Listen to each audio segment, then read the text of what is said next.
Iran supremo ఖొమైనీని లేపేశారు. ఇరాన్‌లో 2000 కిలోల బరువు కలిగినటువంటి బాంబులు కనీసం ఓ 10 ఏశారు. ఒకటి ఖొమైనీ బంకర్ల ధ్వంసం దగ్గర నుంచి ముఖ్యమైనటువంటి ఆస్తులు. అట్లాగే వాళ్ళ మిస్సైల్ స్పాట్స్‌ని లేపేయడానికి ప్లాన్ చేస్తుంది. ఎక్కడున్నాయో చూసుకొని. ఎందుకంటే అది అండర్ గ్రౌండ్‌లో ఒక ఊరుని సృష్టించేసింది ఇరాన్.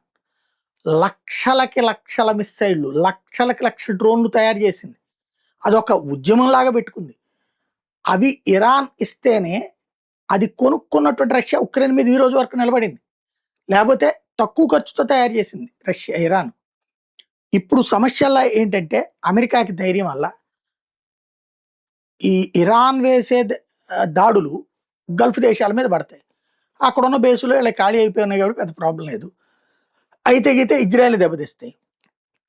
అమెరికా దాకా వెళ్ళవు ఇరాన్ క్షిపణులు. అది అమెరికా ధైర్యం.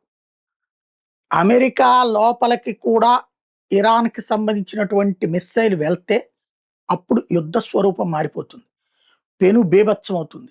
ఇప్పుడు ఏ ప్రజల కోసమైతే మేము ఖొమైనీని చంపేశామని చెబుతున్నారో ఆ ప్రజలు చచ్చిపోయినా పర్లేదని దేశం మొత్తాన్ని బాంబింగ్ చేసి పడేసిద్ది అమెరికా.